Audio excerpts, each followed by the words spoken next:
never included in the beauty standard. I never met a model that looked like this kid. The bus came, she got on the bus and took off, and I knew I needed to find photographs of her, but I didn't know where to find them. But I knew I needed to find photographs of this kid or friends of hers that had the same genetic condition, albinism. So I went to the School of Visual Arts in New York City. I studied photography, art, and filmmaking. So I never saw a medical textbook prior to that moment, but I thought that would be a great place to find images of this gorgeous kid or friends of hers. And instead of finding out that what I was looking for, these are the images that I saw in these medical textbooks. That top image was captioned the albino eye. This kid didn't have bright red eyes, she had beautiful blue eyes. Then I saw lots of images in cancer clinics with lots of open sores and cancers, and then countless photographs of not just people with albinism, but many genetic conditions, pretty much featured all the same way, naked or in their underwear, up against a wall with those black bars across their eyes. That were not the images that I was looking for. I very happily shut that medical textbook, put it back on the shelf, hoping to never see another medical textbook for the rest of my life. So I went to an encyclopedia thinking that's where I'll find the photographs, but instead it was the family in the circus. And the more digging I did, the more negative representation of albinism I kept finding. Certainly in Hollywood, from the Princess Bride to Powder, who had albinism because his mother was struck by lightning when she was pregnant with him, to the Matrix Reloaded, there were these ghost-like creatures, they come in, they wreak havoc, and then they'd simply disappear. Even most recently, the Da Vinci Code, it was evil Silas driving around Paris at night shooting at people. One of the first things I discovered in my research about albinism is that people with this genetic condition have an associated visual impairment. In fact, most people with albinism are considered legally blind. So certainly wouldn't be driving around Paris and shooting at anybody and expect to hit any of those targets. So the information that was out there was terrible. But I did see there was a support group called NOAA, the National Organization for Albinism and Hypopigmentation. I'm very excited when I heard about them. I called them up immediately and said, hey, I'm a fashion photographer. Let's show the world the beauty of albinism. This is going to be amazing. They said, get lost. I'm a New Yorker, I don't give up quite so easily, but they made it really clear to me early days about their fear of exploitation. Because every time there was a magazine article about a kid with albinism, it was always the story about a victim. It was always sensational, always exploitative, always negative. And I said, well, I have to agree with you. I can't find one positive representation of anyone living with this condition, and I've been searching. So let's do something strange here. Let's form a non-traditional partnership. Fashion photographer, genetic support group, but together we'll collaborate and create a photographic essay that actually celebrates the beauty of albinism. And they agreed. So Positive Exposure was born that day. I'm all excited to get started. In walks the first model. Her name is Christine. And Christine is beautiful, long white hair, pale skin. She's about 5'9", stunning. But she walks into my studio with her shoulders hunched, head down, no eye contact, one-word answers. This kid had zero self-esteem as a direct result from the bullying, the teasing, and the abuse she experienced every single day in the high school environment. And it broke my heart to see this gorgeous kid with zero self-esteem thinking, how am I going to photograph her?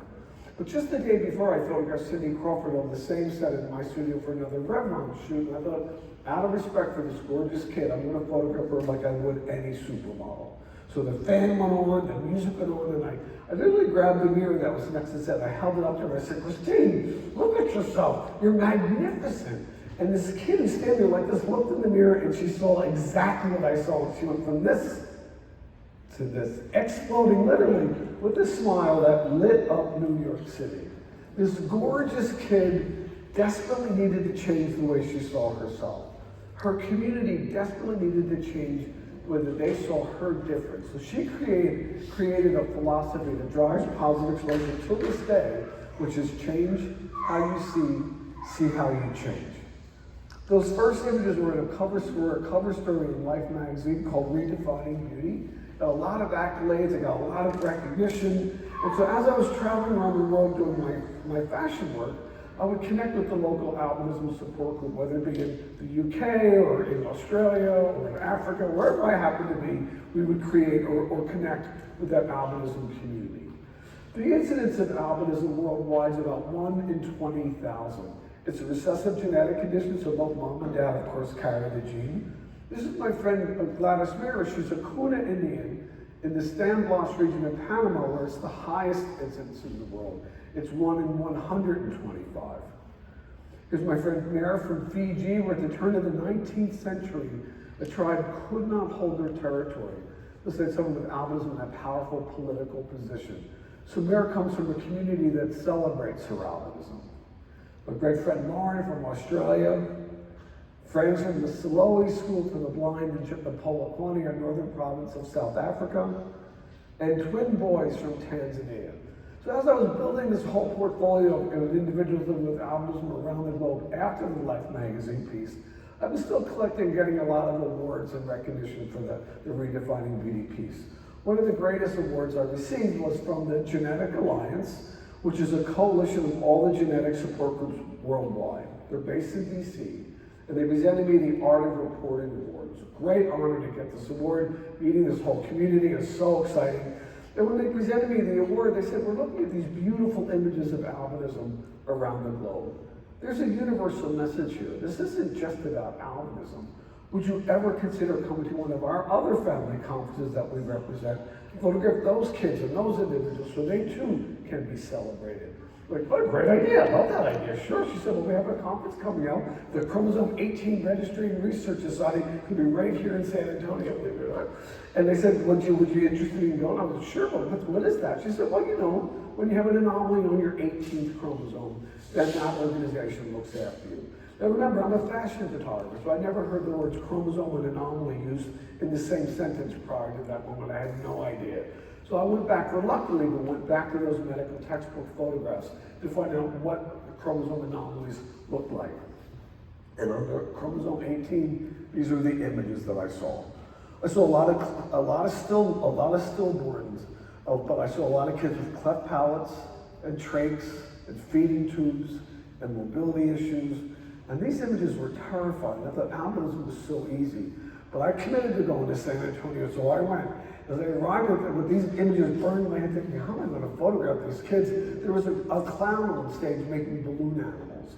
As I walked in the auditorium, worried that these images burned in my head, I was instantly surrounded by kids screaming with laughter. There were kids with cleft palates and trachs and feeding tubes and mobility issues. But there were kids, there were people, and they were having fun. I thought, where was that one smile, that one giggle when I was trying to research what a chromosome 18 anomaly was? It would have changed everything for me. These are some of the kids I met at that first conference. This is the extraordinary Pauline, Sean, Ellington, probably the coolest kid I know, Remy, whose senior photographs we just created not so long ago. And here's Rebecca. They weren't kids, they were adults, they were people. Where was the humanity in any of those images? So we had a great experience that whole weekend. I came back to my studio in New York City and I got a call from Francis Collins, who was then the director of the National Human Genome Research Institute. He's the former director of the NIH. And he said, we just mapped the people's genome. We'd love to create a photographic exhibition that would accompany the celebration at the Museum of Natural History, and then that exhibition would move to sites around the world celebrating the people's genome. His idea was showing diversity within the diagnosis of albinism, showing albinism around the globe. I told him what an extraordinary experience I just had at the Chromosome 18 conference, and that there really was a universal message, and could we invite other genetic support groups to participate. If you know Francis Collins, he was very enthusiastic, and we had a great time. We invited everybody to participate, and everybody did. The first group that stepped up was the Marfan Foundation. Now this is the image that I saw of Marfan syndrome that was used in medical textbooks. Marfan syndrome is a connective tissue disorder. You go very, very tall. You're at risk of an aortic dissection. You have scoliosis, pectus excavatum. But these were the images that I saw, and I understood the importance for a healthcare provider or practitioner or a healthcare provider in training to identify what a connective tissue disorder looks like in the clinical environment. So I understood the importance of that photograph. But I thought, as an artist, I should be able to give you all the information you need from that image, but adding a key ingredient that's missing. And that key ingredient that's missing, of course, is Billy. That key ingredient, of course, is humanity, creating opportunities not to see just a disease or a diagnosis, but a person first and foremost. So my great friend Kay, these are some of the kids we've met over the years. This is Caleb, who has a very common form of skeletal dysplasia or dwarfism, called achondroplasia dwarfism. He wants to be either a musician or an actor, but his father wants him, is insistent that he goes to medical school just in case that doesn't work out for him. But keep your eyes and ears open for Ken, because he's an extraordinary young man. And speaking of medical school, going to medical, this is my friend Dr. Nadia. Now, Nadia has a rare form of skeletal dysplasia called acromesomelic dysplasia. When she was a second-year med student in Doha, an education city, I was there presenting to the class, she came up to me and she said, the only thing that I need to be a successful physician is a stepladder.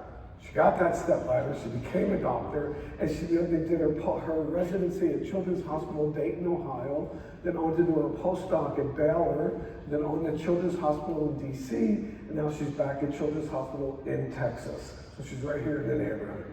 These are my great friends Maggie and Danielle. I went to my first Costello Syndrome conference. I never met anyone with Costello Syndrome before I went to that conference, but it turns out it was their first conference too. They never met anyone that shared the same syndrome, the same diagnosis. And I was there when they met, and they became instant best friends. And they were inseparable the whole weekend. Every time all through all this scientific conference, you heard them giggling and laughing, running down hallways. They were amazing. And every year, I go back to that conference, and every year they're still there, and they're still best friends. The only thing that's changed over the years is they started a rock and roll band. They're pretty loud, but really amazing. Here's my great friend, Jasper with Angelman syndrome, Lucas with Fragile X. Fragile X, of course, the leading familial genetic marker for autism. When I go to these conferences and I photograph them, I create all these images and I gift the images back to the organization, we're purposefully making sure that we are inclusive and show diversity within that diagnosis. Cross race, cross ethnicity, cross impact in age and gender, but make sure that we really show the full flavor of that condition. So it's so important that we create that. Here's my great friend Jazara living with Goldenhar syndrome. I just found out today that November is it was a 22q awareness month. I didn't know, but we'll know that for next year. We will be prepared, I promise you. But this is September was Craniofacial Awareness Month. So this is a magazine I shoot a lot for. It's an online journal called Helen Journal, the Journal of Exceptionality. And this is a celebration of Craniofacial Awareness Month and Hellenizing, sorry. My great friend Simone, who represents the National Down Syndrome Foundation in Italy. And this is really great news that we have is that December 3rd this year, we have an audience with the Pope at the Vatican. It's really exciting to do an exhibition in the Vatican in 2025.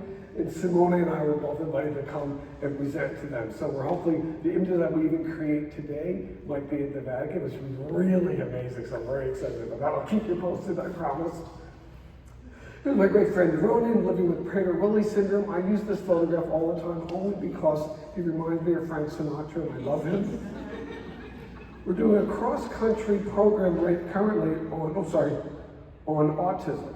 Starting with Brown, worked with many universities and many hospitals around the country, medical schools. This is a program we started with Brown and Providence. It's just creating stories with our friends and families across age, across ethnicity, living with autism and co-occurring mental health challenges. The director of that program at Brown moved to Canada at the University of Alberta, so now we're collaborating with the University of Alberta to tell stories and collect stories, narratives, and images of our community of adults and children living with autism and co-occurring mental health challenges across Canada, with a focus on our Indigenous communities that are often left out of those conversations. My great friend Deirdre living with Smith-Magenis syndrome. That's an image that we shot for the Smithsonian, and that's a current image of our beautiful Deirdre. And that just brings us to where we are today, 22q. This is gorgeous Jada living with 22q and 1.2 deletion. Jada has the best giggle on the planet. Extraordinary kid, but because of the introduction with Jada and working with Chop and Donna McGinn, we got to photograph and meet some of these gorgeous kids from around the globe living with 22q and 1.2. This is just a quick little series of some of our great friends that we shot over the years, but we've been collaborating since 2009. And then, so we have images. We also have images, a lot of these young individuals growing up over time as well. So we're putting together a collection of those images as well. But It's just a thrill to be part of this community, and thank you so much for having me be part of it and inviting me and bringing me into the fold. So it's just really great. Here's gorgeous Chloe. Now Chloe's nonverbal, but as you can see, nonverbal does not mean that she's not going to let you know exactly what she's thinking about at any given moment. So you always absolutely have that moment of being able to know exactly what she's thinking. Has anyone here seen Crip Camp? Oh, yes, it's a great thing. If you haven't seen it, it's on Netflix. You can get it on YouTube. Crip Camp was nominated for an Academy Award.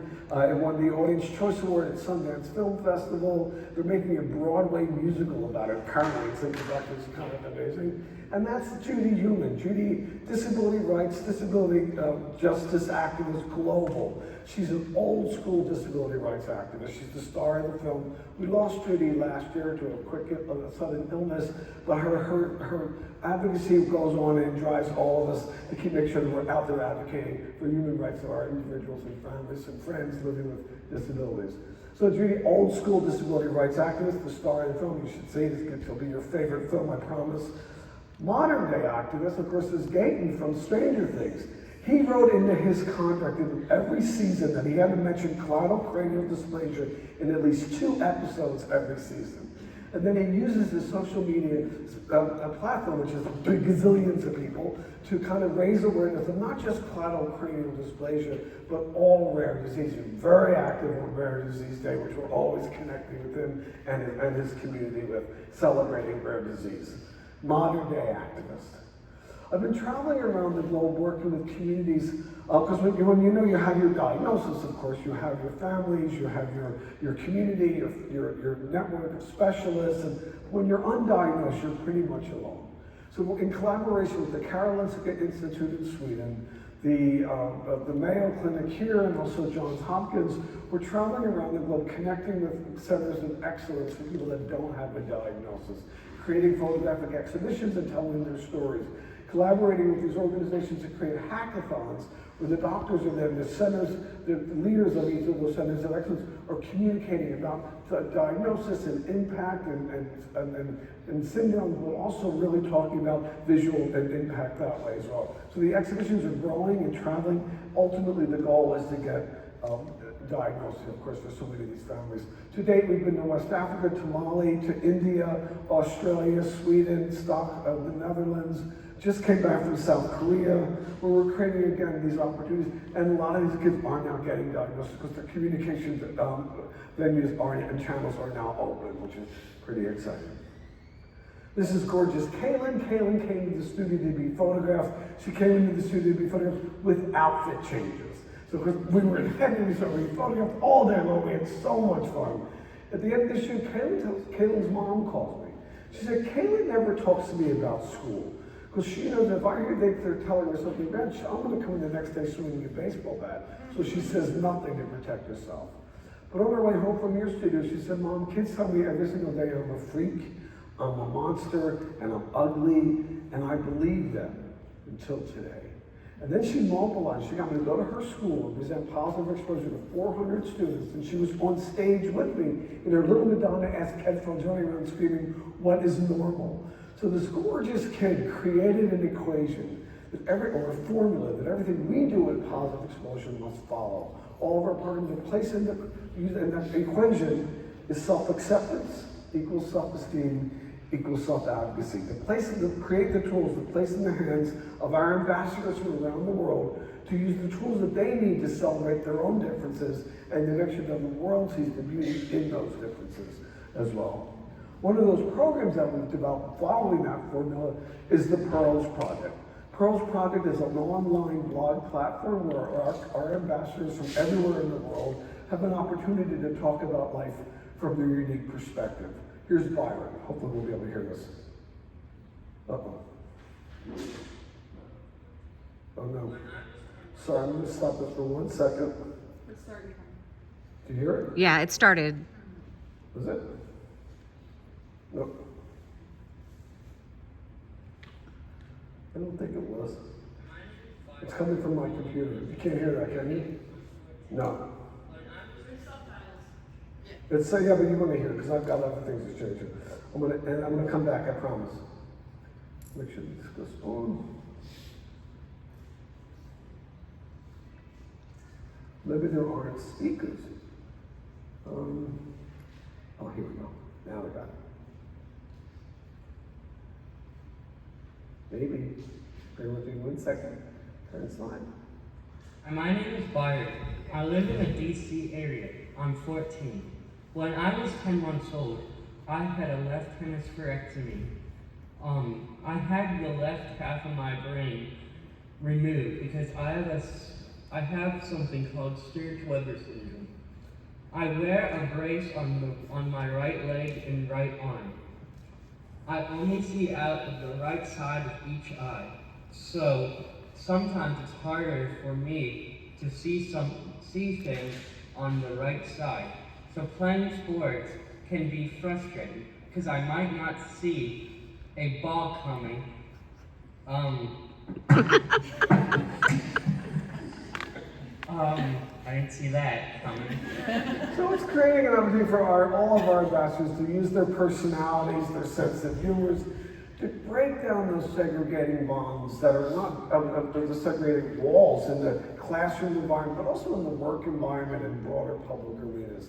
The blog platform looks very, very active, but we do all the posting for our ambassadors at our offices in New York, so it's a 100% safe environment. So if anyone's interested to have some of your kids or friends or anyone to be part of our Pearl Ambassadors, it's a very easy process. An email comes to us once a week, once a month. However, there's no rules, and there certainly isn't any failure. You can add photographs, and then we create this blog platform that we then share with healthcare providers and training, other families, parents, teachers, and just organizations and communities to celebrate difference. That's the Pearl's program. I go to a lot of medical schools. I go to medical schools not because I want to teach, we're probably more than half the medical schools in the country. Not because I want to teach the science behind these genetic conditions, but realistically, I can pronounce arthrogryposis multiplex congenita. I know what it means, I can spell it. But the only reason I know that is I didn't study it, I just went to a conference. And I met PJ, and a lot of his friends that have the same condition. Now, the type of arthrogryposis that PJ has, he can't use his hands. So his family calls eating technique is Viking dive, because he'll go into his plate of mashed potatoes and come up. He goes into his plate of peas and he comes up. And then he chases the sisters around the table with the face full of mashed potatoes and peas. You will never forget arthrogryposis multiplex congenita, because you will never forget PJ. Now in the summer months, as you know, from like June through middle August, all the family conferences take place, and they're all over the country. And I always connect the local medical school, and I bring med students with me to these conferences, and I shove them in daycare, and I lock the door, and I leave them in there. I check back in on them, and they always have like a little poop on their shoulder, like gum in their hair, but they're going to be better healthcare providers.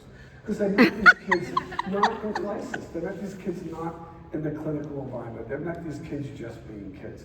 So important. And with that in mind, it prompted us to do a series of films called Frame. Faces Redefining the Art of Medical Education. Very brief films, 10 to 12 minutes long, presenting the basic hallmark characteristics of a certain diagnosis or topic, but as presented by somebody living that experience themselves and their families. So placing front row and center in medical training humanity, really helping this next generation of healthcare providers understand early in their training that it's never what you're treating, but of course always who you're treating. And so each film is about 10 to 12 minutes long. They're also accompanied by a photographic gallery, so you see diversity within that diagnosis or topic. And then also we add links there to get to more information, but also to connect with the advocacy organizations as well, where their true value comes from. Hearing from the families themselves, really understanding the impact of a variety of conditions. Here's a sample.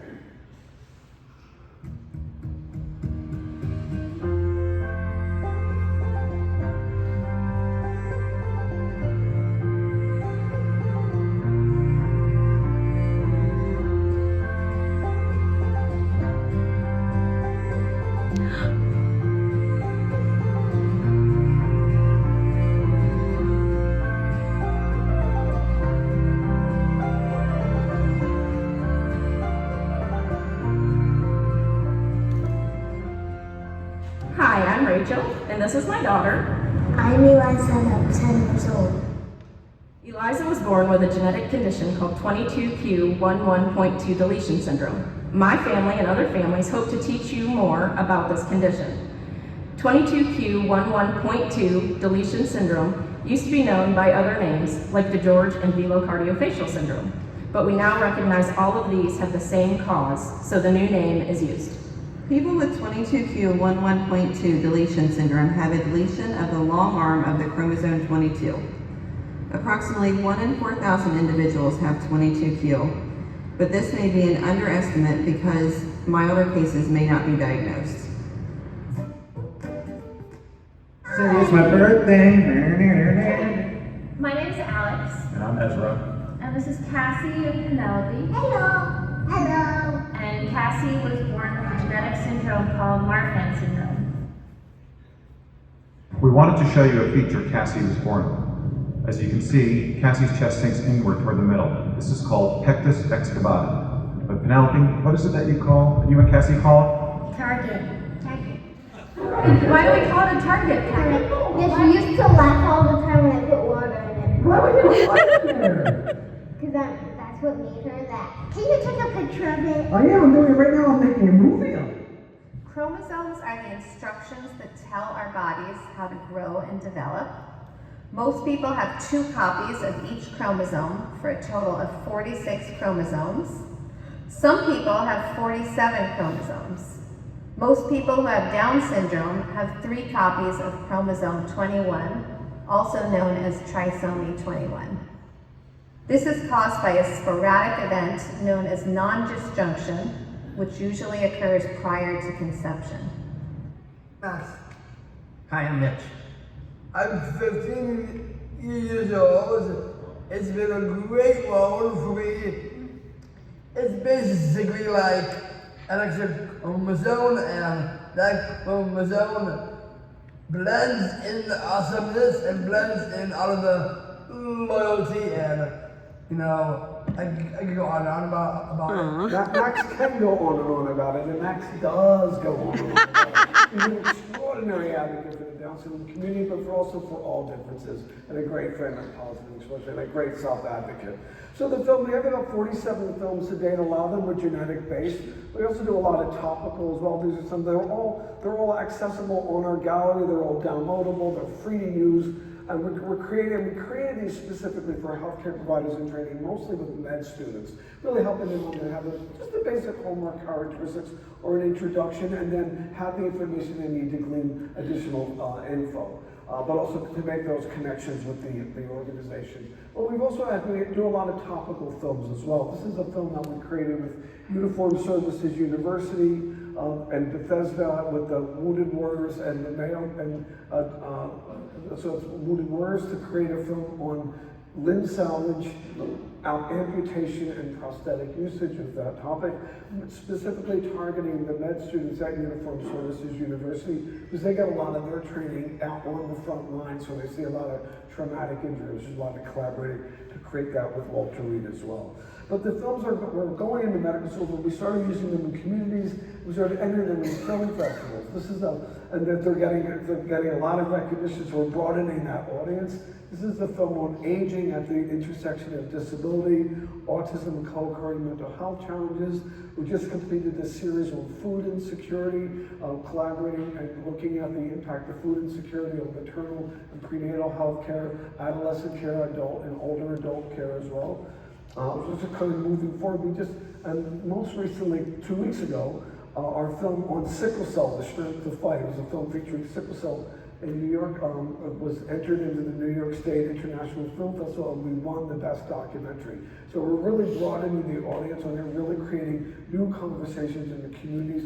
So really excited about the potential for this new development of positive exposure in our frame films. We started, a lot of our families that we collaborated for over almost 30 years now spend time in those NICUs. And we know how lonely those NICUs that experience and how isolating that experience can be.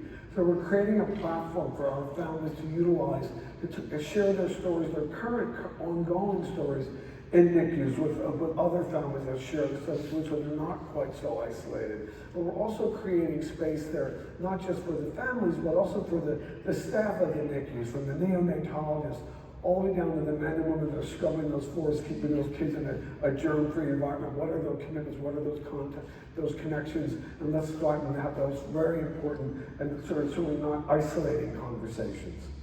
Since day one, these are the images that I saw in positive exposure. I've always wanted to create an alternative to those images in medical education.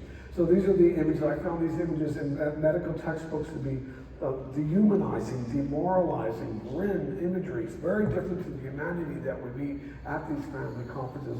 So we're creating an opportunity to change that, offer an alternative to the textbook, to medical textbooks, and we're calling the new program Textbook Beauty, where it's offering images to healthcare providers in training and faculty, positive exposure images to show humanity front row and center in medical training. And the images will be offered to families, to faculty, and each image has a name, a person's first name, and a little bio about that person, so you can have a little more insight into who they are. That was Amir with Angelman, Lily with chromosome 4P minus, with Wolf Herschel. Here's Kaylin all grown up with Sturge Over. And we're going to release this in early spring, late winter, I think. We're beta testing it right now, but you just go and you click in your condition that you're interested in researching, and then you'll see all the images will pop up regarding that. And then you can either do multiple searches, but you'll be able to download those photographs, also the associated films if there's anything associated with that particular condition. So I'm really excited about that, so stay tuned, it'll be very fun. This is our exhibitions at Positive Exposure are very public. This is an NPS exhibition that we created in collaboration with Hunter Syndrome. It launched in Grand Central Station, New York City. We did a lot of pre-production photography in Poland, in Germany, in Russia. So we brought the exhibition back to the streets of Warsaw, to Berlin train station, and then to several malls in Russia. This is our billboard from the road announcing an exhibition in Tel Aviv, UNESCO in Paris. My great friend Berlan is presenting, she's representing Klippel-Tremonti syndrome. That's her and her image of the Art Institute in Rochester at the Mayo Clinic. We do a lot of community-based exhibitions with hospitals around the globe, creating an opportunity for the frequent flyers of those hospitals to really have an opportunity to talk a little bit about themselves when they're not in crisis, really kind of reflect a little bit of what their lives are like, et cetera. So we're really kind of opening a window into some of these gorgeous kids and adults. This is an exhibition that we created in collaboration with 35 individuals, children and adults living with intellectual and developmental disabilities. It was hosted by a mall in Colorado Springs in Russia, in Colorado Springs, a mall in Colorado Springs. The collaborating organization was the Resource Exchange, and every person in this exhibition then became a docent for the exhibit. They held community conversations in classrooms and workshops, and then we started collaborating with photographers, other photographers, because the exhibition was meant to be there for 8 weeks to 10 weeks, and we ended up being there for 3 years. So we started working with community-based photographers to come in and update those photographs, add people to the photographs. So the exhibition went on for 3 years, and they've actually estimated over 2.5 million people went through that exhibit. You got to learn about these amazing individuals. Doing the exact same thing in Australia, which is really exciting. This is our great friends from the 22Q in Australia as well. We're collaborating. In fact, on Rare Disease Day this year, I'll be with our own very own Marie Kemper for the first slide of Rare Disease Day, which is really exciting, and the 22Q in Australia. This is 22Q and other friends in Australia. The exhibition went from Melbourne to Brisbane to Sunshine Coast, and it's traveling and again collaborating with other photographers. Go to very obscure places. This is the Faroe Islands, a community-based exhibition. We went, photographed, and went back again for the exhibit opening. Jersey Spin Museum in Rochester, New York. And I just came back from Stanford where we launched a new initiative, Doctors with Disabilities and Healthcare Providers with Disabilities, creating an opportunity for healthcare providers in training to have a better inside information about various disabilities and kind of looking and challenging that stigma that's associated with mental health, but also disabilities in the medical environment as well. So this is at Stanford. We just had the exhibition launched. Now we're going to be traveling to universities around the country, creating opportunities to do the same. This is an exhibition we did on psoriasis and spontaneous urticaria, which was launched in Bangkok with 30 countries. And we have a gallery. You're all invited to come to our gallery in New York City. It's in East Harlem on the northern part of Central Park. It's a multimedia gallery and performance space. Come hang out. We have our film studios there. We have alternating exhibitions that are always going to be reflecting the art and the talent within our own community.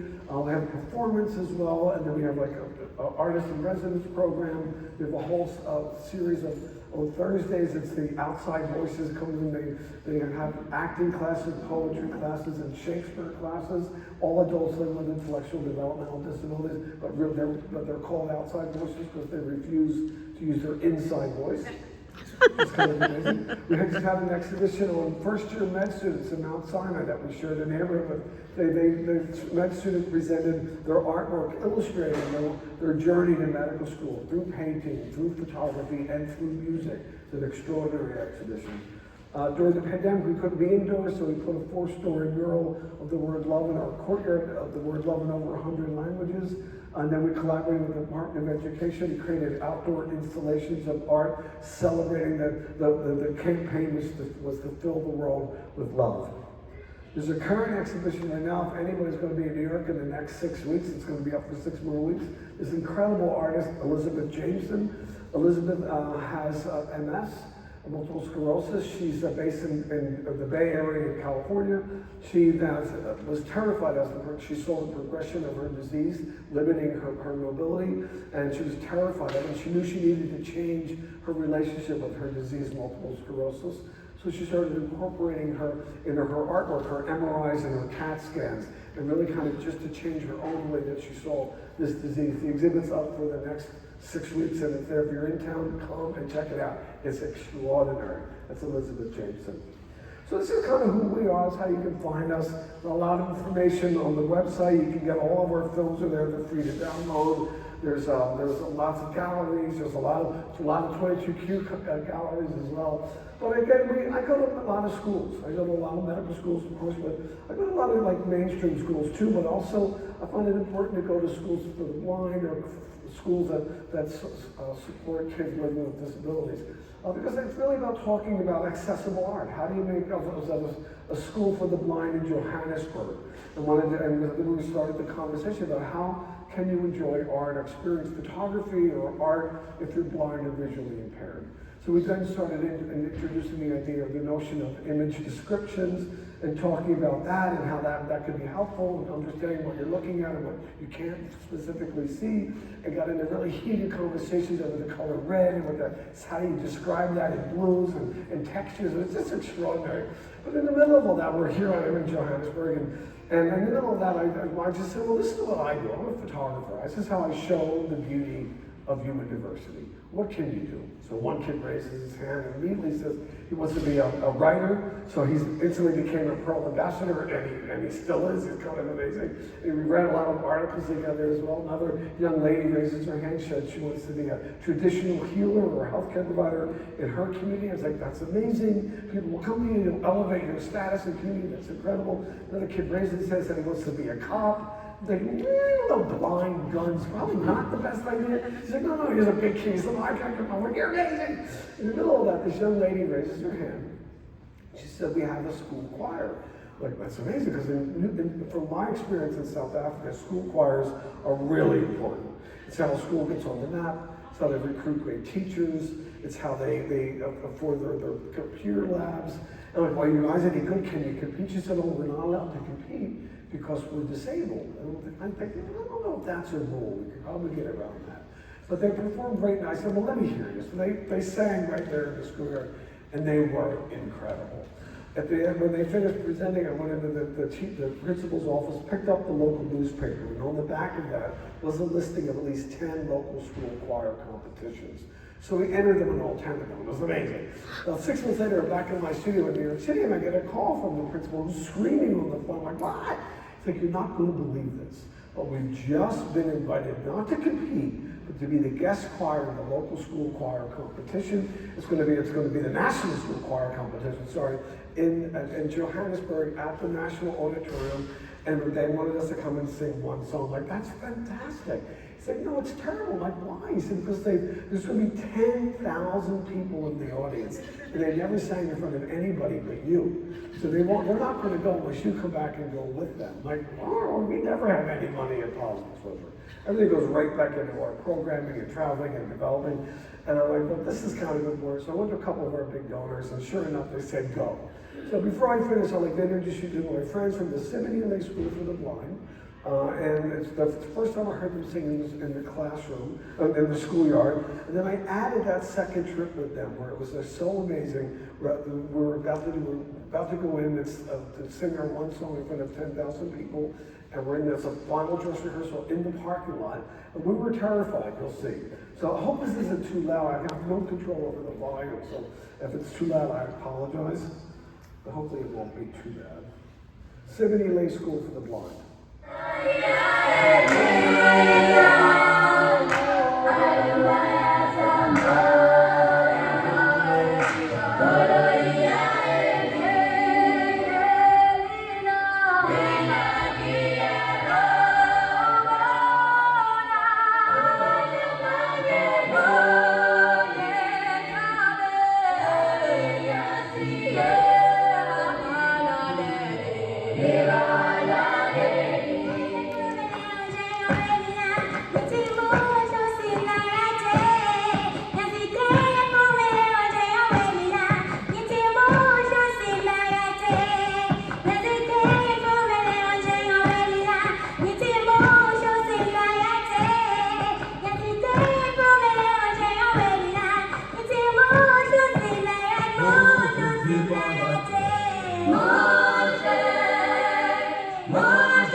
That last bit, which was so amazing, is I went back again a couple of years later. I walked into the lobby of the school, and there was a 12-foot trophy.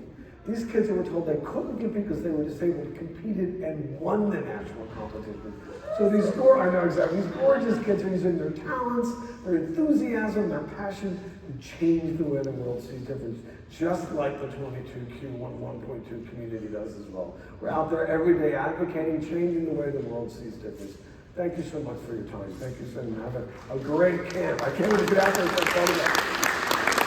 I think from this moment, I am going to have have my camera, and so when the kids, I'll be out there. But if you want to get family shots, I'm here all day today. So just grab me and we'll shoot. It's very informal. No, you don't have to sign up. We're just here, and all the photographs will be gifted back to the organization. You can have them, use them without restriction, of course. So thank you again for your free time. And yay!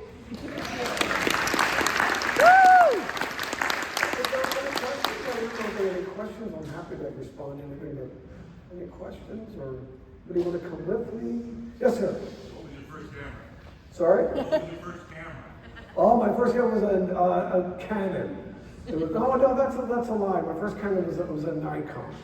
And then I went to Canon, but I'm a Hasselblad user, so I used to use the medium format. So, yeah. I miss my film days. Are you a photographer? I used to do. I used to dark room and all that stuff. Oh, I miss my dark room. That came 1000 my first camera. Oh, I missed it. I smelled like D76 and stopped after my whole life, and I missed that smell. But my clothes don't. Other questions? I just want to say how amazing it is and what a blessing it is that you have changed your whole profession. Oh, that's To bless incredible. special people like we are around. Amazing. Thank you for doing what you do. Thank you. Oh, it's my honor. It's like the best models ever. It's like extraordinary. Amazing.